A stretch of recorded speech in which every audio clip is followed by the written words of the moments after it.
po. Ang tatlong mahalagang sangkap sa kaligtasan ng tao. Marami-rami na rin mga beses nating pinapaksain tungkol sa kaligtasan. Marami ng estilo, maraming paraan na tinatalakay ng iba't iba rin namang mga samahan at ng mga iba't ibang iglesia yung mga bagay tungkol sa kaligtasan. At sa ganitong pagkakataon, nagkakaroon din naman ng iba't ibang mga pananaw. Nariyan na naiisip ng tao na ang Diyos ay Diyos ng pag-ibig, maaari siyang magligtas kahit na walang inaaniban na relihiyon, solo flight, yung tinatawag ng mga freelancer na mga tao, basta raw ikaw ay mahusay, magaling, sumusunod ka sa Diyos, sumusunod ka sa utos, ay ikaw ay maliligtas. So, iba't iba po yan. Paulit-ulit na yan. Yan ay walang sawa nating ituturo sa mga kapatiran sapagkat ito ang gusto ng Diyos.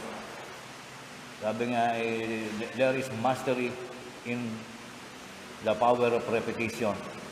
Kahit ganyan sa paralan kahit paulit-ulit na pinare-recite sa bata yung mga table of multiplication. 7 times 0 equals 0, 7 times maghapon yan. Pero nangyayari nakakabisa ng mga bata. So, ganun din tayo. Mangyayari man ng ating mga paksa ay nagkakaulit-ulit, ay iyan po yung maganda sapagkat ito yung paraan para laging maunawaan ng mga kapatid yung nais ng Diyos na matutuhan ng tao. So, ulitin po natin, ang ating paksa may kinalaman sa mga sangkap, ang mga kadahilanan, mga kaparaanan, kung paano lubos na mararating o makakamit ng tao ang tinatawag na kaligtasan. Dito rin, mahahalata natin na ang tindi o ang prinsipyo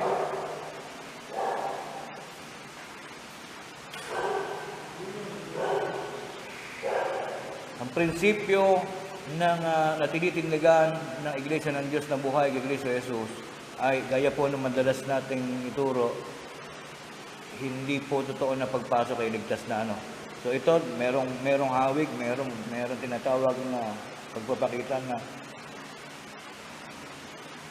mga paraan kung paano maliligtas. Ibig sabihin, in the future pa yon, sa dulo pa. So, lagi-lagi po yan ang ating nilalaman ng ating pag-aaral. So meron daw tatlong mahalagang sangkap. Yan ang kinakailangan nating matutunan. Ano yung tatlo na yon? Baka sa iba ay dalawa lang, baka sa iba ay isa lang.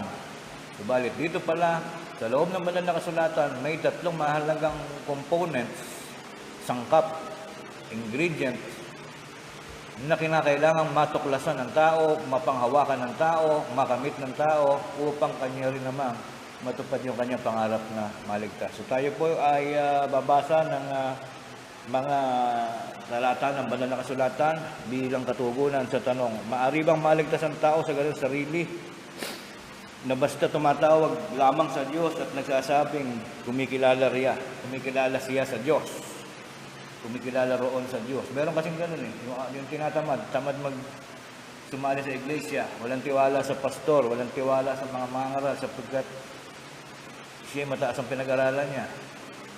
Ang tingin niya sa kapwa mabababang uri. So gusto niya ng personal na pakikipagrelasyon sa Diyos. Pwede po ba yung ganon na maligtas? Alamin natin dito sa Mateo 7:21. Medyo high-tech tayo ngayon, dipindot na lang. Hindi ang bawat nagsasabi sa akin, Panginoon, Panginoon, ay papasok sa kaharian ng langit, kundi ang gumaganap ng kalooban ng aking Ama na nasa langit. So, merong pagganap. Dito'y nilinaw na hindi basta ang tao ay marunong lang manalangin. Yung mga kababayan tayo na nanalangin ay very sincere, lumuluha, marubdob, may anyo ng damdamin, totoong-totoo yung kanya sinasabi, dumadalangin. Pero hindi pala lahat ng dumadalangin, hindi lahat ng tao nagpapailan lang ng kanilang mga kahilingan at kanilang pasasalamat o pagpuri sa Diyos ay papakinggan ng ating Panginoong Jesucristo. So may proseso. Ang Diyos ay hindi basta nakikinig dun sa mataginting ng mga panalangit at pagpuri ng ibang tao na nanggagaling sa lupa. Merong paraan, merong panuntunan, may pamantayan na tinitingnan ang ating Panginoong Diyos, ating Panginoong Jesucristo. Ano po yung sabi? Ang pakikinggan lamang ay yung gumaganap ng kalooban ng Diyos. Ano ba yung kalooban ng Diyos? Yun yung mga utos. One of the basic utos ay yung kailangan meron ka pakikipagtipon, makikitipon ka. Sa tuwing unang araw na isang linggo, kung nag-iisa ka lang, kanino ka makikipagtipon? Sa sarili mo. Pwede ba yung ikaw na pastor, ikaw pa listener? So doon pa lang, sasablay na yung nagsasabi na hindi na kailangan yung reliyon. Maraming batas, maraming utos ang nakapaloob din sa kalooban ng Diyos. Yun ang kinakailangang makita ng tao. Anong uri ng mga nilalang, anong uri ng mga tao yung may ganong kalooban na dasal ng dasal, nagpapasalamat din naman sa Diyos, nagtitiwala din sa Diyos, dangan lamang at mali yung Diyos na dinadasalan. Yung ba may epekto pa rin? May epekto ba yun? Pakinggan nga natin, Tito 1:16. Ganito sinasabi, sila'y nagpapanggap na nakikilala nila ang Diyos. Yung lumalabas din ba sa kanila? Ano nakakonekta dito? Sila'y nagpapanggap na nakikilala nila ang Diyos. Hindi mo naman makikita sa mga tao nagpapanggap-panggapan lang. Ang pakiramdam din nila sa sarili nila, totoo yung kanilang mga sinasabi. Nakita mo yung mga nagdadasal, yung mga sinasagala yung mga poon sa kalsada, mga totoo din naman sa sarili nila yun eh. Pag pinakaramdaman mo ang buhay, sila'y paniwalang-paniwala din eh. Pero yung nagiging pagpapanggap, na ang nakakakita niyan ay yung Diyos. Parang kung sino magagaling na pumupuri sa Diyos, nagpapasalamat sa Diyos dahil naging mabuti, masagana ang pag-aani sa kabukiran, nagpapasalamat kay San Isidro Labrador, nagpapasalamat sa iba't ibang mga santo. Ayan. Nakutila baga pagtitingnan mo napakalapit sa Diyos, relihiyoso. Pero ang pananaw ng Diyos sa mga ganong uri ng mga paglilingkod ay isang mapagpanggap na uri ng paglilingkod. Bakit mapagpanggap? Fake. Yan ang ibigin naman ng tinatawag na synonyms. Ang salitang magpapanggap, mapagpanggap, mapagkunwari, fake, mga hindi totoo. Yan po yun. Ikinakaila sa pamamagitan ng kanilang mga gawa. Doon nahahalata na hindi totoo, sapagkat yung ginagawa ay mali. Ipapasalamat sa Diyos, pumupuri sa Diyos, tumatanaw ng utang na loob sa Diyos, pero iba yung Diyos na dinadasalan. At napakaraming taong ganyan, millions of people, billions of people throughout the whole wide world mapagmahal sa Diyos, pero iba yung Diyos na dinadasalan. Kitang-kita sa gawa. Palibasay, mga malulupit, masuwayin, at mga itinakwil sa bawat gawang mabuti. So, ang Diyos ay nagtatakwil sa tao. Pagka ikaw ay tinanggalan ka na ng destination, tinanggalan ka na ng pag-asa ng Diyos, lahat ng gagawin mo, puro mali na. Basta nakagalitan ng Diyos meron sinasabi, itinatakwil na. Pero pag itinakwil ka sa bawat gawang mabuti, wala ka na maiisip na mabuti, puro kamalian na. Yun yung talagang sukdulan na sa sukdulan na sa paggawa ng kamalian. Hindi naman lahat ay sinusumpat, tinatakwil ng Diyos. Binibigyan pa rin niya ng pag-asa yung iba. Kaya lagi siyang may imbitasyon. Nabagaman ng ilaw kasalanan ay simpula ng dugo. Pag lumapit ka sa Diyos at hinanap mo talaga yung pag-ibig ng Diyos dito sa loob ng Iglesia ng Diyos na buhay kay Kristo Jesus, makikita mo naman. Magsisimula kang matuto ng mga mabubuting gawa. Itong mga itinatakwil na ito ay talagang itong mga promotor na talaga nakawalang yaan sa mundo. Pero hindi lahat. Sabi nga natin, habang buhay may pag-asa yan. Kahit sino, ang mga tagalabas, may pag-asa makapasok sa atin. Kaya tayo namang nasa loob na, kinakailangan ingatan natin yung ating pamumosisyon, ingatan natin ang ating mabuting kapalaran, tinamo, sapagkat minsan lang ang bautismo. Hindi maaari na pagka ikaw ay nalayo, lumayas ka na tapos ibabalik ka pa. Kaya tayo ay binibigyan natin ang napakabigat na pagpapahalaga, yung pagiging miyembro. Ngayon lagi po tayo mag-ingat, hindi lamang ang ating kaluluwa ang ating ingatan, kundi ang ating pong mga kalusugan, ating mga pangatawan. Dito po, kabi-kabila na yung mga namamatay. Hindi na pinag-uusapan ngayon yung edad. Merong mga bata. Ni-research ko po kahapon. Ito palang Delta, mga kapatid. Huwag naman kayo matatakot. Ang ginagawa pa lang ito, sisirain ang iyong pulmonary at papunta sa ugat sa isip, para kang papaantokin ka lang. Isang napakatamis at napakasarap na pagkamatay, yung pag nakatulog ka, hindi ka na pala magigising. Ganun kabilis. As in, pag nakita mo, kumpare mo ng alas 7 ng umaga, buhay na buhay. May posibilidad, mamaya alas 4, cremate, living, may pawis-pawis pa. Bakit? Dinalian niya ng Delta, pumasok sa katawan, pinaantok. Aantokin ka nun, papatulan mo yung tulog, makatulog ka na, hindi mo alam, huling hininga mo pala yun. Huling hininga na. Pero hindi ka naghihirap. Meron ba kayo nabalitaan na mamatay ng COVID sa hospital? Uso naman ng cellphone ngayon, di ba? Uso cellphone, makakapag-cellphone sila. Hindi sila nahihirapan makakatulog kasi. Kung merong naghihingalo, nahihirapang tao na may sakit ng COVID, magte-text yun, magme-message yun sa asawa. Hirap na hirap ako dito, huminga. Malapit na siguro ako mamatay. Wala lahat na namamatay. Very smooth, very sweet ang pagkamatay. Aantokin ka muna, patutulugin ka muna, yari ka na. Delikado ngayon magtutulog, baka naman hindi kayo makatulog. Yun po ay ayon din sa nabasa kong konteksto ng isang post sa Facebook na bakit nga daw ba lahat ng mga namamatay hindi mo lang makapag-message? Paano daw pala lahat ng namamatay sa COVID ay nagiging masarap ang pagkamatay? Aantokin ka lang. Kaya piliin niyo yung antok ninyo, baka mamaya Delta na yan. So naalala lang po natin, medyo dami-damihan natin ang pag-iingat po ngayon. Dahil patuloy na magdasal, papakinggan tayo ng Diyos na sana pagkaloob na ng Diyos ang kagamutan, ang paghinto nitong tinatatakotang sakit ng coronavirus na nagsimula pa ng 2019, 2021 na nandito pa at patuloy pa dumadami. Yung mayaman na ngayon yung may-ari ng mga punerarya. So mabalik tayo sa ating pinag-uusapan. May mga taong masuwayin, kung ano yung utos ng Giselle, binabali. Kung alin yung hindi utos siyang ginagawa, siyang sinusunod. Pero may utos siya ay naman gawin, kaya ang Diyos itinatakwil ang mga ito. Tinatawag silang mga masasamang tao.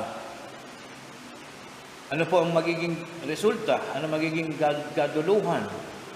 Lundo ng mga kaganapang mangyayari dito sa mga taong hindi nabiyayaan ng wastong kaparaanan ng paglilingkod sa Diyos. Pakinggan natin Lucas 6:46. Mabilis pag laptop, pero isang ganun lang At bakit tinatawag ninyo ako na Panginoon at hindi ninyo ginagawa ang mga bagay na aking sinasabi? Napakaraming taong ganyan Kung makatawag, kung makaasa sa Diyos, wagas. 100%. Pero hindi naman marunong sumunod sa Diyos. Kaya lang matututong tumawag ang mga tao kapag kailangan. Kapag may sakit, kapag may problema. Pero kapag maganda buhay, pag walang masyadong pangailangan, nakakalimot na sa pagdarasal, pagtawag sa Diyos. Very minimal yung case na makikita mo yung mga tao bago kumain nagdarasal man lang. Marami ngayon totally hindi na nagdarasal. So yan ang dapat na ma-develop natin, patuloy, continuous, maging magkaulit-ulit man yung ating generation to generation, maituro sa mga anak yung pagiging mahalaga ng wastong pananalangin, pagpapasalamat sa Diyos, pagpuri sa Diyos. Ang hindi naman tayo matawag ng Diyos na kaya ka lang nagdarasal, kaya ka lang nagpapasalamat pagka may problema ka, pag may pangailangan ka, at pag nakuha mo na wala na, hindi ko man lang magpapasalamat sa Diyos. Ang lagi nating ipagpasalamat sa Diyos ay yung pagkakaroon natin ng malusog na pangangatawan, ng malusog na buhay. Napakaraming tao sa ospital ang gusto mabuhay.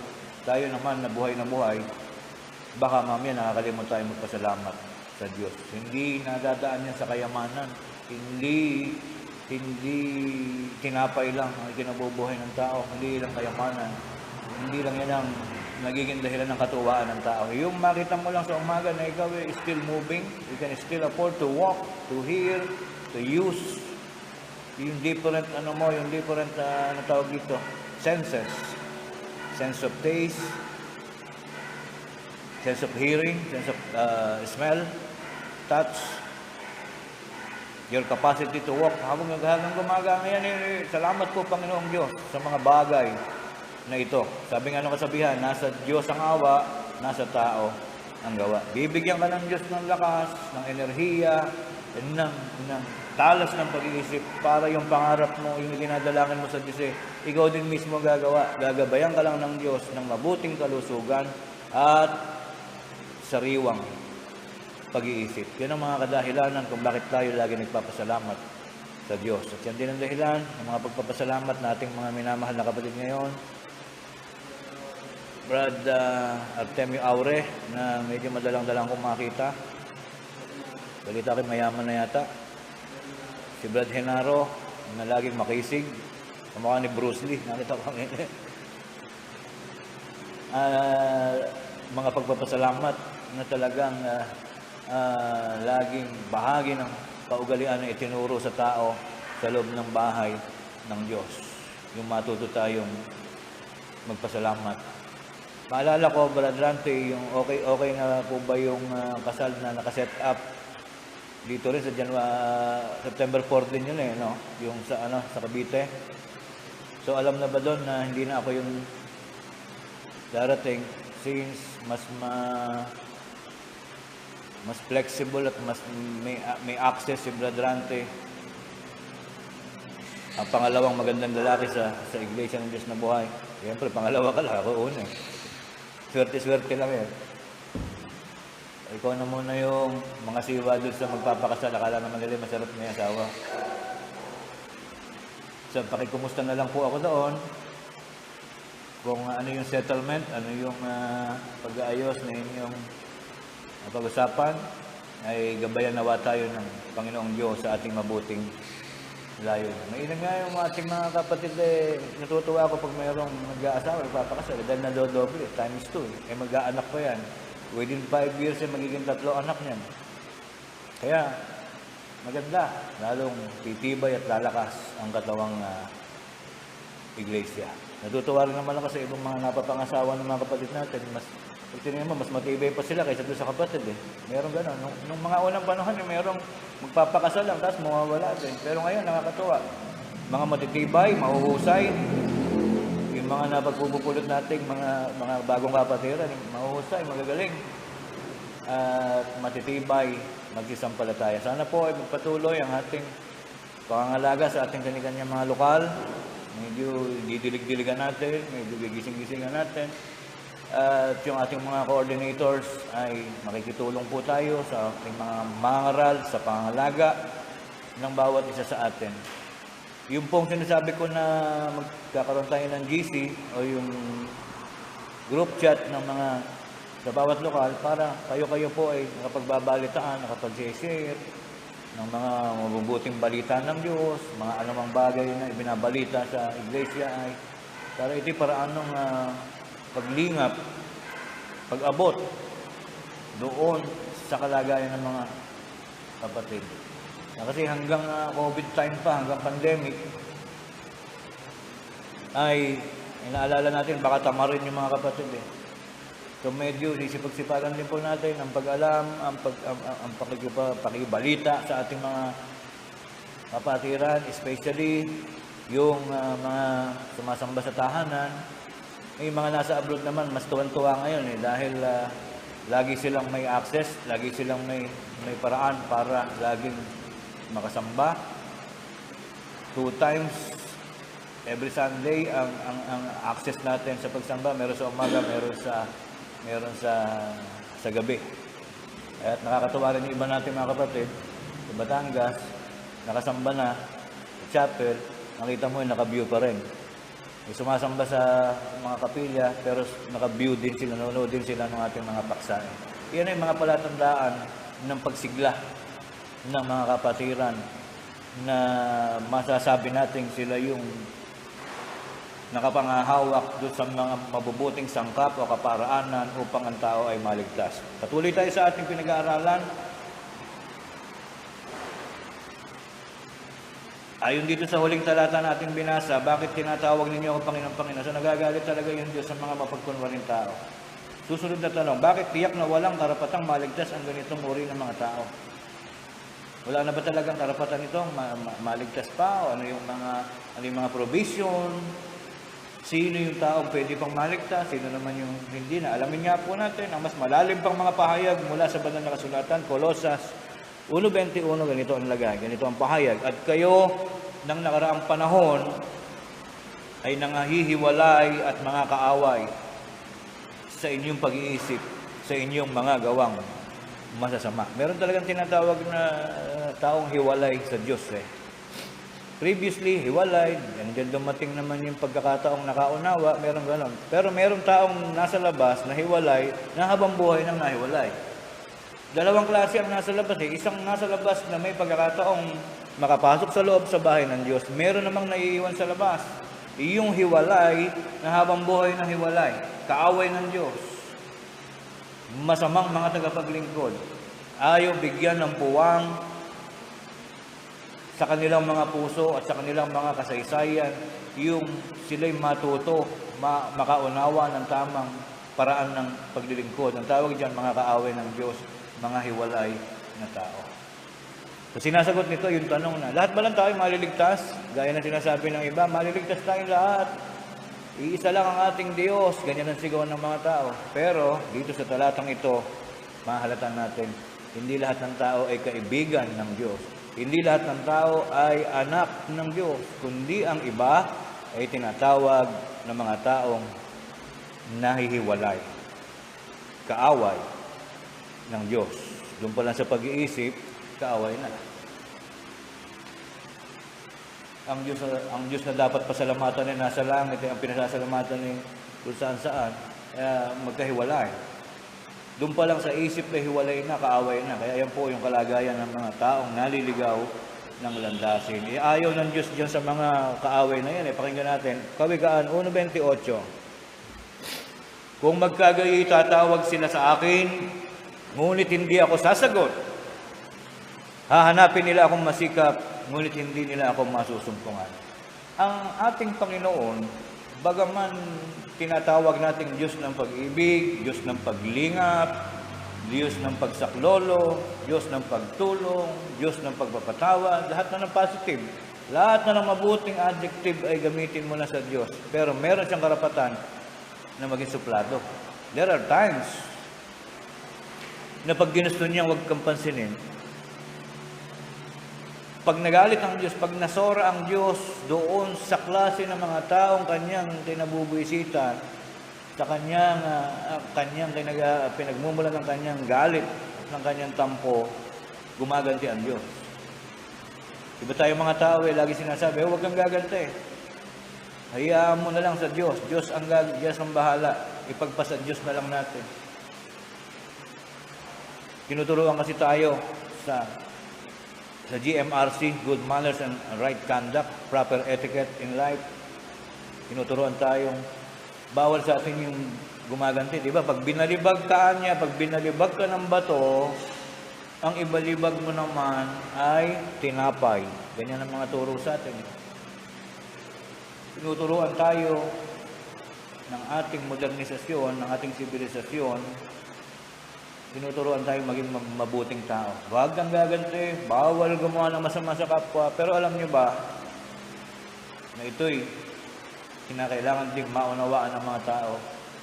Kung hindi ito mababasa, kung hindi maririnig, ang akala nila ang Diyos ay laging mabait, laging pag-ibig, laging nagpapatawad. Sa totoo lang po, sa talatang ito, ang Diyos ay minsan ay suplado din.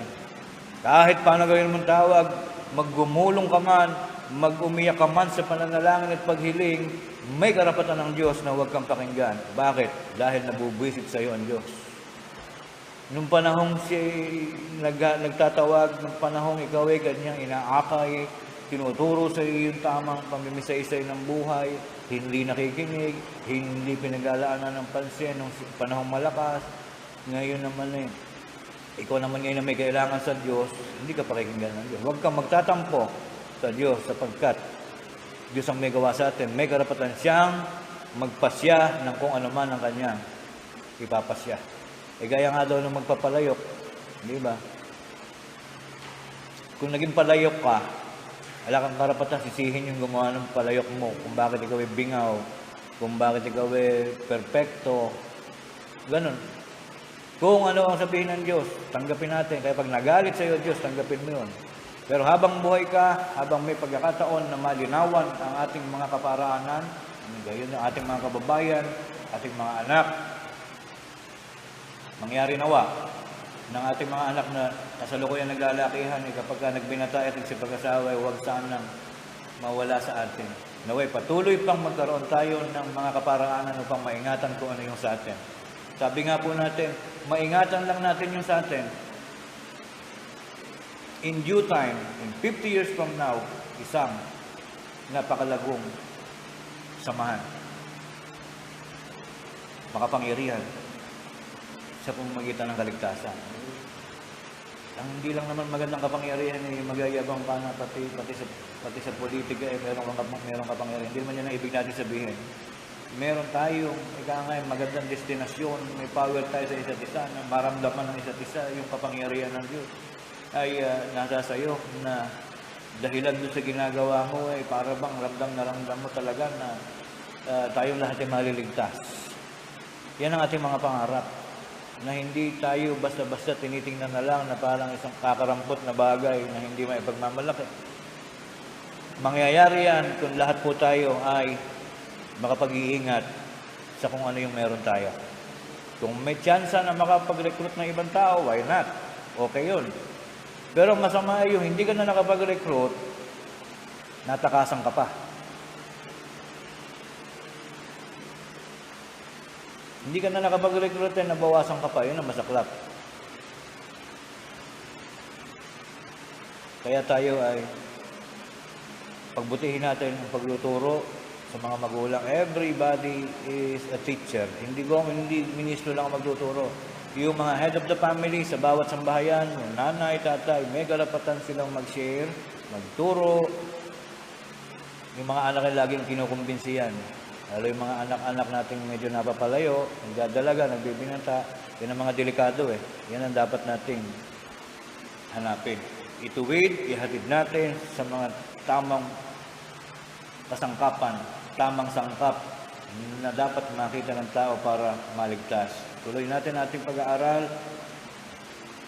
Bakit nagiging kaaway ng Diyos? Isang malalim, isang malinaw na tanong. Nasasagutin din naman tayo ng isang malinaw na sagot. Bakit nagiging kaaway ng Diyos ang maraming mga tao, bagaman sa kanilang pakiramdam mabuti yung kanilang ginagawa? Isaiah 59:2. Kundi pinapaghiwalay ng inyong mga kasamaan, kayo at ang inyong Diyos. Kaya meron talagang kasaysayan na nagkakahiwalay talaga tao sa Diyos. But in reality, hindi nararamdaman ng tao yan. Humanap ka ng kahit na anong klaseng religion, pakiramdam nila, kakampi nila ang Diyos. Kahit anong klaseng iglesia yan, ang pakiramdam nila ay malapit sila sa Diyos. Walang taong pag tinanong mo, kayo ba kakampi ng Diyos? Kayo ba nakakaramdam ba kayo na tila baga para malayo ang Diyos? Ay, hindi. So lahat, kahit sino interviewin mo, sasabihin nila, kakampi namin ang Diyos. Malapit sa amin ang Diyos. Diba? Sino lang ba makapagsasabi nito? Nahiwalay ang Diyos at yung grupo ng tao. Diyos lang. Siya yung hindi papansin, siya yung hindi makikinig, siya yung hindi sasagot. Ang akala naman ng mga tao na yun ay sila sobrang babait, sobrang tama yung kanilang mga ginagawa. Ganun ang tao Magpapatuloy pa rin ang bulag sa pag-akay ng kanilang mga kapwa bulag. Hahayaan lang ng Diyos yan. Sapagkat ang gusto ng Diyos yung mga taong masikap. Nagsisikap na matuto, nagsisikap na halongkatin sa banal na kasulatan yung mga tamang diwa na dapat na matutuhan ng tao. Iyan po tayo. Iyan ang mabuting kapalaran na ating nakamit sa pamamagitan ng pagpasok dito sa Iglesia ng Diyos na buhay kay Kristo Jesus. Ngayon, tukuyin natin ang mahalagang ingredients. What are those 3 important ingredients, important components na dapat mahawakan ng tao para masiguro mo yung kaligtasan, matansya mo at least. Habang buhay naman tayo, hindi mo naman talaga sure kasi mangyayari, it will only happen sa araw na ng paghuhukom. Kaya maganda yung paksa kanina, pinaksa ni Brad Lante. I-reviewin ko pa din. Reviewin po natin lahat. Sagot, madalang pong pag-usapan niya, kaya nga po pina-assignment ko kay Brad Lante. Marami-rami na nga akong daplis, baka dumaplis pa Kaya po'y kasama rin natin sa araw-araw yung pagsisikap na nga unti-unting maperfecto yung mga pinagtuturo.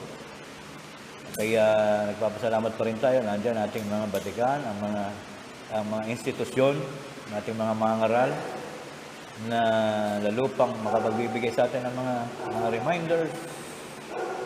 Walang masamang tayo ay magturo-turoan. Brad, medyo may sabla, ganito, ganyan. Tayo naman po ay very much welcome sa mga critics. Dahil nobody is perfect. Walang perfectong tao, kahit mangaral. Kaya nga sabi kay Timoteo, diba? Ingatan mo ang iyong turo. Ba't pinag-iingat? Kasi may possibility na si Timoteo, may possibility na any one of us ay pwedeng magkamali. Ganun yun. Merong ibang mga mangaral, mataas Kapag mataas na.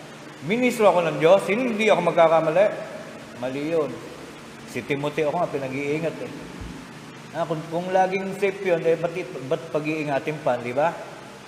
Hindi sana humayok at magturo. Siguradong puro tama ang tuturo mo. Hindi naman ganun Sabi, mag-iingat ka sa iyong turo. So, there is still these remaining possibilities na baka magkamali.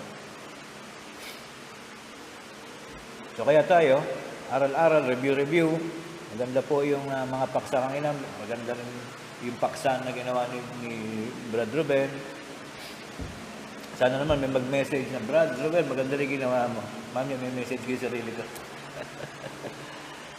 Okay, pampalis muna ng antok. Tuloy natin ating pag-aaral. Alin yung 3 mahalagang sangkap na bumubuo? Sabi bibilisan, humahaba na. Unang Timoteo 4:10. Pakinggan natin. Sapagkat dahil dito ay nagsisipagpagal kami at nagsisikap.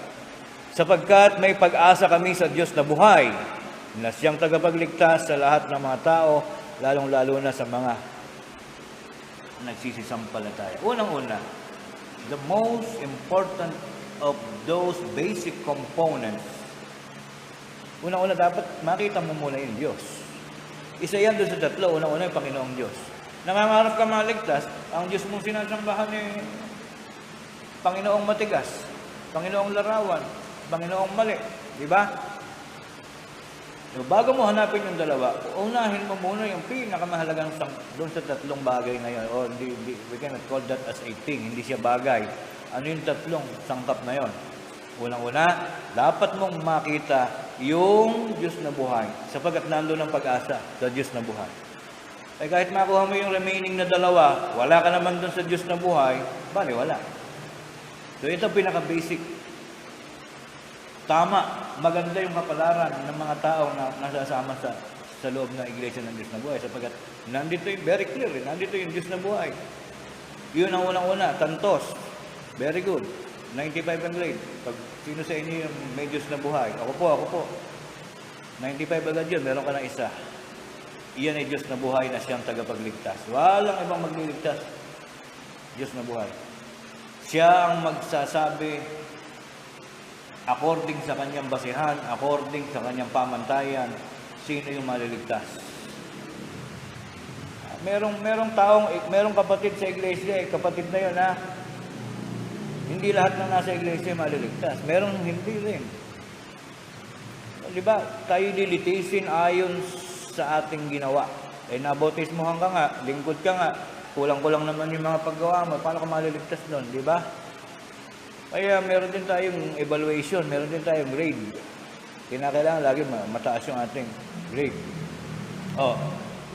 Ano pa? Diyos Ama, that is number 1. What else? Sino pa? Tito 2:13 hanggang 14. Nahintayin niyo ang mapalad na pag-asa at pagpapakita ng kaluwalhatian ng ating dakilang Diyos at tagapagligtas. Ano sabi? Tagapagligtas na naman. So, nakadadalawa na tayo. Sino yun? Si Yeso Cristo. Kanina, Diyos na buhay. Ngayon, Yeso Cristo. Kaya pala yung pangalan natin, meron Diyos na buhay kay Kristo Jesus. Napakahalaga po pala noon. Na nung araw ay pinagtatawanan lang, ano ba pangalan nyo na yun? Iglesia ng Diyos na buhay kay Kristo Jesus. Pagkahaba-haba na pangalan yan. Isang bang nakuha pambalot ng tinapay, kulang na lang, gano'n ang sabihin sa'yo. Nire-respeto ka lang, kaya hindi na maituloy yung sasabihin. Pero gano'n ang nasa isip nila. Sa mga taong itong mga kulto na to, ano yung pangalan na yun sa kanilang, sa tuktok ng kanilang kapilya na may iglesia ng Diyos na buhay kay Kristo Jesus. Pinagtatawanan nila yan. Maganda pala, Bragante, yung ginawang logo dyan sa loob. Parang tinrabaho din ni Brad Ronel. Yan ang master ni Brad Ronel. Kung sino gumawa ngayon, very good. Magaling. Iyan yung pangalan ng Diyos na buhay na mayroon pang kaduktong na Kristo Jesus. So malapit-lapit na tayo. 2:14, na siyang nagbigay ng kanya sarili dahil sa atin upang tayo matubos niya sa lahat ng mga kasamaan at malinis niya sa kanyang sarili ang bayang masikap sa mabubuting gawa upang maging kanyang sariling pag-aari. So what is the second one among the 3 important components? The first one is Diyos na buhay. Second is Yeso Kristo. Isa na lang, ligtas ka na. Sino na lang yon? May patotoo ang ating Panginoong Kristo. Juan 14:1, basahin natin. Huwag magalumihanan ng inyong puso, magsisampalataya kayo sa Diyos, magsisampalataya naman kayo sa akin. Turo, di ba? Turo. Kaya ang utos sambahin mo ang Diyos, manampalataya ka sa Diyos, at the same time, mananampalataya ka rin sa ating Panginoong Jesucristo. Laging double yun. Laging magkapartner yun. Pag nagpasalamat ka sa Diyos ay nagdasal kay sa closing ceremony sa ilalim, isasara mo yan sa pamamagitan ng paghiling, sa pamamagitan ng pangalan ng ating Panginoong Jesucristo. Kaya yan ang nagiging problema ng mga solod Diyos. Kay Kristo na nananalangin sa umpisa, mahal naming Jesus, bigyan mo kami ng pagkain araw-araw. Mahal naming Jesus, iligtas mo kami sa mga kapanganiban, sa huli ng panalangin. At ang lahat po ng ito, mahal naming Jesus, ay hinihiling namin sa pangalan ng iyong anak na si Jesus. So siya na rin yung ama, siya pa rin anak. Nagkaloko-loko na. Hindi sila aware doon. Ang kanilang isip ay itinakwil na makaisip ng matino. Doon pa lang kabalbalan na Doon si Kristo yung ama, siya pa may anak Kristo pa rin ang pangalan. Junior, Kristo Junior.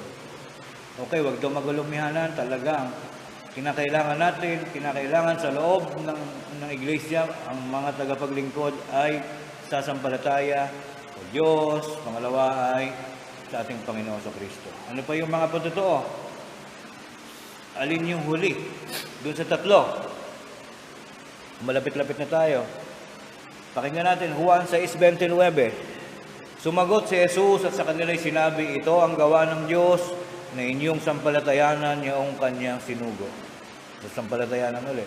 Kaya nasabi, sumampalataya ka sa Diyos Ama, hanapin mo Diyos na buhay, sumampalataya ka rin naman niya sa akin, Yeso Kristo. Ngayon, inutos ni Jesus sa pamamagitan ng utos ng Diyos sa Kanya.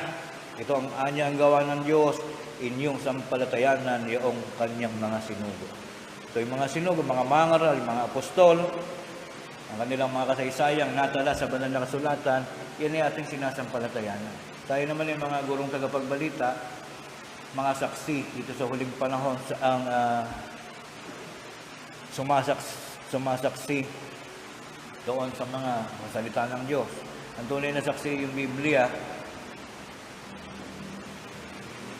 Yan ang huling-huling saksi matatawag yung Biblia. Tayo naman, pag binabasa natin, binabalita natin, tagapaghatid tayo ng balita. At may paksa tayong ganyan. Ang saksi ay ang Biblia. Tayo ay tagapaghatid ng balita. So, kumpleto na po yung tatlo. Diyos na buhay, lagi nilang ulit-ulitin sa mga makikinig, kahit nakukulitan sa atin yan, unconsciously natututo sila. Paulit-ulit, Anyeka, si Brad Rante, si Brad Ruel, Diyos na buhay, Panginoong Jesucristo. Pero hindi nila alam, natututo sila sa pamamagitan ng gano'n. Ganon ang power of repetition. Mastery, learning through the power of repetition. Ano nga ulit yung tatlo? Diyos na buhay, Jesucristo, mga sinugo, mga apostol. At tayo naman sa huling panahon, mga sinugo rin naman, sugong mga ngaral sa bawat lokal. Tayo po ron. Tayo po yun. Anong uri ng pagsampalataya yun dapat na maramdaman ng mga kapatid sa atin? Iba yung tila ba yung parang ginagawa na iba na pag mga ngaral parang Panginoon? Parang ginagawang Diyos din? Hindi naman po sa gano'n. Yung magtiwala lang sa lahat ng ating mga itinuturo, ini sapat na nakatunayan na yung miyembro ay sumasampalataya sa lahat ng itinuturo. Yan po yung palatandaan na yung lingkod, yung tinuturuan mo ay natututo sa iyo. Sapagkat siya ay buong puso, buong mabuting isipan na nagtitiwala at sumasampalataya sa lahat ng iyong turo. Kaya naman tayo nagpapasalamat lagi sa Diyos, binibigyan tayo lagi ng magagandang mga aralin, mga paksa. Pag pumapasok na yung malapit na mag-aaral, mahirap din gumawa ng paksa. Mahirap. Pero laging nandyan ang Panginoong Diyos na gumagabay sa atin. Pagka yung talagang malapit na, bigla na lang mabubuo ang lahat ng mga diwa na yan, magkakasama-sama yan, na talagang masasabi natin ginagabayan tayo ng Diyos sa lahat ng ating mga mabubuting gawain. Particularly sa paggawa ng mabuting paksa. Okay, punta tayo sa mga mas mahalaga pang mga bahagi ng ating paksa. Meron pa bang ibang katunayan mababasa sa Biblia na yung mga ngaral o tayo, mga sugong, tagapagbalita ay isa doon sa tatlong mahalagang sangkap sa kaligtasan? Meron pa ba tayong mababasa? Gawa 13:46 hanggang 48, pakinggan natin. At nagsipagsalita ng buong katapangan si Pablo at si Bernabe at nagsipagsabi, kinakailangan salitain muna ang salita ng Diyos sa inyo. Yamang inyong itinatakwil, hinahatulan ninyong hindi kayo karapat-dapat sa walang hanggang buhay. Narito kami ay pasa sa mga hintil. Sapagkat ganito ang ipinag-utos sa amin ng Panginoon na sinasabi, inilagay kitang isang ilaw ng mga hintil upang ikaw ay maging sa ikaliligtas hanggang sa kahuli-huli ang hangganan ng lupa. Ano ang power? Ano ang capacity ng isang mangaral na tinawag na ilaw? Maging dahilan ng ikaliligtas. Maging dahilan ng kaligtasan. Upang ikaw ay maging sa ikaliligtas. Lahat ng aakayin mo ay dapat ay maligtas yan. Yan ang function. Yan ang napakahalagang bunga na magagawa ng isang mangaral. Yung ikaw ay maging dahilan para ang isang tao ay maligtas at hindi mapariwara. Mahalin natin ang lahat ng ating mga kapatiran. Huwag nating awayin. Huwag mangyari ang masahanapin natin ay yung mga nagkakasala at pagtitiwalag na lahat. Hindi ganun ang proseso ng management. Normal sa tao, nagkakamali. Baka aral ka, di patinuin mo, aralan mo, gabayan mo. Baka kaya naluloko dahil nagagaya sa'yo. Ganun yun Pag ang lahat ng mga sinusuguan mo yung mga maayos at matitino, ibig sabihin, matino yung tagapagturo. Ganun lang yun. Kaya pangarapin natin, matino ang lahat. Maging maayos lahat ang kalagayan ng ating mga kapatiran. May pakikita yan sa pamamagitan ng ating mga gawa. Hindi maaaring maging dahilan yun Si Brad Rante na lang ang nagtuturo lagi, saka si Brad Ruel. Dapat lagi din tayo nakasuporta. Yung mga mangaral na ating mga kasama. Lagi po nating i-prioritize ang mabubuting antas ng kalusugan ng mga kaluluwa ng ating mga kapatira. Pumunta tayo sa mga susunod pang talata. Ikaliligtas hanggang sa kahuli-huli ang hangganan ng lupa. 48. At nang marinig ito ng mga hentil ay nangagalak sila at niluwalhati ang salita ng Diyos. Nagsisampalataya ang lahat ng mga itinalaga sa buhay na walang hanggan. So natatanaw nila yung pag-asa. Bagaman hindi pa ibinibigay, ay nakita, natala, na yung mga nagsisampalataya na yun ay talagang walang patutunguhan nyo kundi yung makamit yung buhay na walang hanggan. Bakit? Dahil sa nagawa nilang hanapin yung tatlong mahalagang sangkap. Ano yung tatlong mahalagang sangkap? Diyos na buhay, Panginoon Kristo, at mga aral ng mga sugong mangaral. Yung salita na dala-dala ng mga sugong mangaral. Mga huling talata ng ating pag-aaral, ano ang katunayan? Ang pagkukulang ng isa sa alinman sa tatlo ay wala ng karapatan upang maligtas ang tao. Isa man doon ang mawala. Mawala ang Kristo, hindi maligtas. Mawala ang sugo, hindi maligtas. Lalo na kung ang Diyos ang mawawala. Pakinggan natin na laging magkakasama ang tatlong sangkap na ito. Lucas 10:16. Ang nakikinig sa inyo ay sa akin nakikinig. Tinutukoy yung mga ministro, tayo po. Kung sino do'y makinig sa inyo, sa atin, nakikinig kay Kristo. At ang nagtatakwil sa inyo, ng mga mangaral, ay ako ang itinatakwil. At ang nagtatakwil sa akin, ay itinatakwil ang sa akin nagsugo. Sino ba yung nagsugo? Yung Diyos Ama. So yung tatlo na yun lagi magkakasama. Pag nawala yung isa, pag nawala ang ministro, mawawala ang Kristo, mawawala ang Diyos, mawawala ang magiging kadahilanan ng kaligtasan. Kaya napakahalaga na ito ay maituro natin sa lahat ng posibleng kung sino man yung pwede mo turuan, either mga kababayan mo, kapitbahay, kumpare, kaibigan, parang networking lang yan.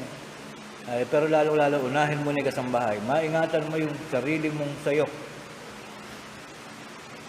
Malesen natin yung mga cases na, yung iba kasing mga anak ng mga kapatira natin, pag napunta na ng Maynila, pag napunta na ng Kusasan, pag uwi, iba na relihiyon.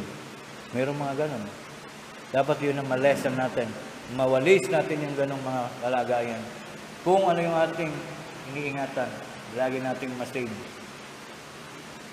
masinop natin kung ano yung para sa atin. Katunayan, ang mangaral, ang pangatlo sa karapatan. Ikalawang Korinto 5:19 hanggang 20. Sa makatwid bagay, ang Diyos kay Kristo ay pinakipagkasundo ang sanlibutan sa Kanya rin. Hindi binibilang sa kanila ang kanilang mga kasalanan at ipinagkakatiwala sa amin. Sino yung sasalita? Apostol Pablo. Ipinagkakatiwala sa amin ang salita ng pagkakasundo. Sino yung sa amin? Mga apostol, mga mangaral. Tayo po yun. Kayo po yan. Ay hindi dapat baliwalain ang ating mga mangaral. Ang mangaral ay isa doon sa tatlong mahalagang sangkap. Kaya tayo may mangaral, kaya ini-invite natin ang iba pa nating mga future ministers, ang mga kapatiran natin ngayon na nangangarap, nag-aspire na maging kasing husay ni Brad Rante Santiago, ni Brad Ruben Cebu, ay the door is always open. Malaya po tayo na mag-apply, mag-try, mag-aral, maging mangaral. Napakasarap pong maging mangaral. Ang mangaral, hindi katulad ng miyembro, nalilate yung miyembro eh. Pagdating mo, nalalangin eh. Pagdating ng miyembro eh, huling talata na pala. Pagdating ng miyembro eh, nag-aaral na pala. Eh, ang ministro, magaling. Bakit? Basta nagsimula yan. Simula pa lang, hindi kayo malilate eh. Ikaw ang magsisimula eh. Sabi, ikaw ba na late na kahit yan? Hindi ko pa ako naranasan malate. Basta nagsimula kayo, inaabutan ko yung simula eh. Sino ba ka nagtuturo? Ako. Ba't ka mali? Kaya napakasarap maging mangaral. Hindi ka malilate. Kahit kailan magsimula, maaabutan mo yung unang-una. Siyempre, ikaw magsisimula. Kaya gano'n. Kaya dapat paramihin pa natin yung mga tagapagturo na yan. Okay, huling talata natin pag-aaral. Meron pa pala, 20. Kami nga'y mga sugo sa pangalan ni Kristo, nawaring namamanhikan Diyos sa pamamagitan namin. Kayo'y pinamamanhikan namin sa pangalan ni Kristo na kayo'y makipagkasundo sa Diyos. So, laging may involvement yung tatlo Yung Diyos, ang Panginoong Jesucristo, at natin, mga sinugo, laging mayroong involvement yun. Kade-kadena, magkakarelasyon, mayroong ugnayan na isa man yung mawala, itong pangarap na kaligtasan na mawawala. Tapusin natin ating pag-aaral at pagkatapos ay let us have 15 minutes coffee break para maputol yung record.